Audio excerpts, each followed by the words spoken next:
Welcome back to the YouTube series where we take this K24 Civic and turn it into an absolute beast. In this video we're going to be taking a drag racing and see what kind of times we can run on the stock K24. Now in this video I'm actually running the EK tyres and wheels off of the EK hatch, and grip was an issue. Although I did have issues with grip, I did run a fastest time of about a 14.2 for the night, which was a pretty soft launch. Now I did come back in a couple of weeks with some better tyres, which you'll be seeing later on in the video, and I ran a slightly better tyre.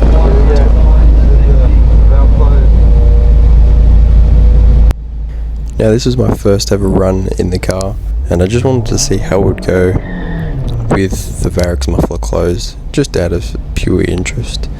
And it was kind of a bad idea because it does choke the car up onto full throttle, and it ran like a 15.7 or something like that. Very slow.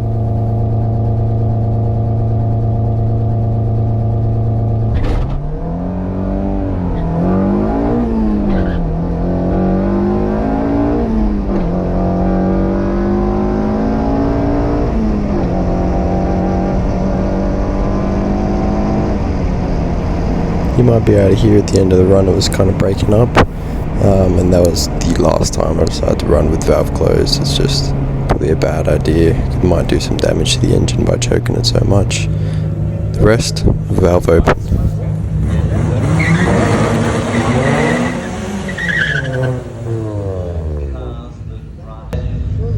Not just one class running around the track.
Now the next run coming up here is basically what happens when I do a little bit more RPM on the launch with my foot planted to the floor basically. It didn't give me a good time, that's for sure. And I had a lot of wheel spin.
Second. Looks like we'll let the tires down more. That was terrible. I might just not use the launch control. It's spinning too much.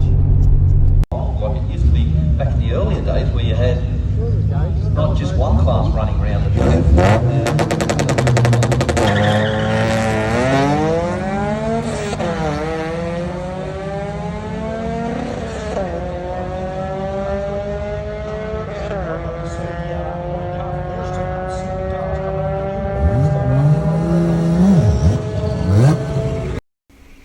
So this was, I believe, my first run of the day with the valve closed, and it was a pretty bad run for what the car is, but I'm not surprised because if you look at the actual Varix muffler itself, it's very restrictive when it's closed to limit the noise, obviously.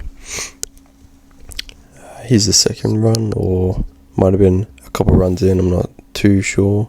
It still runs about a time, but still all of the times I did run on the first night were very inconsistent, just because of the grip issues I was having, whether I was gripping up or not, and it did vary my times by almost 2 seconds, 1-2 seconds, which is a lot. And my last run there was a 15.0, and I think this one's going to be a 14.7, which aren't very great times for what I want the car to be at. But like I said, my fastest run of the night was a 14.2 with no RPM on the launch. It was just letting the clutch out slowly.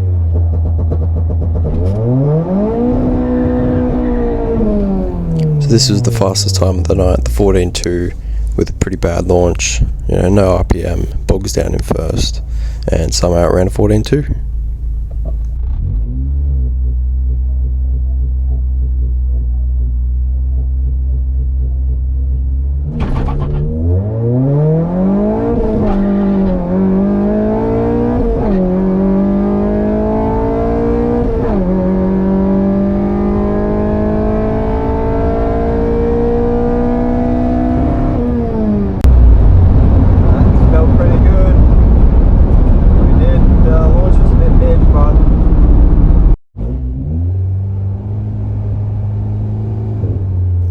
I believe this is one of the first runs with the new tyres.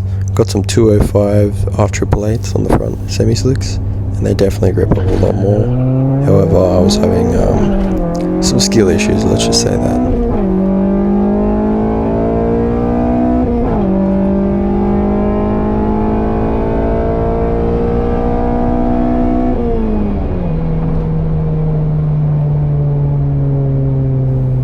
So that there was the fastest time of the night that I run in this car. I believe it was the 14.0 at about 99 mile an hour.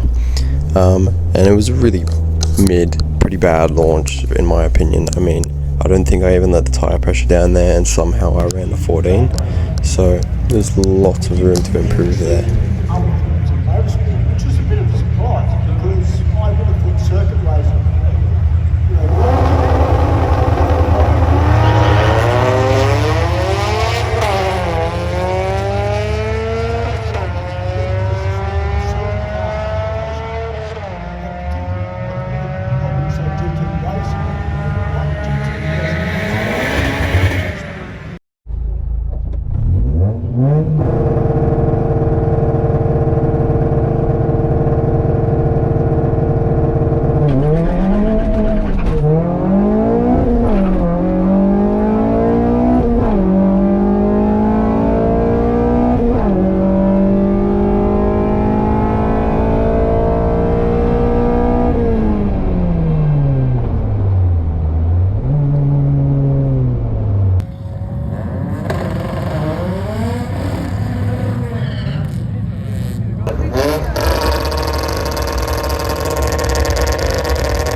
fastest run so far in this car was a 14 flat with a pretty soft launch. I definitely want to go back soon with a little bit more experience driving on these semi-slicks and a little bit more practice with launching them.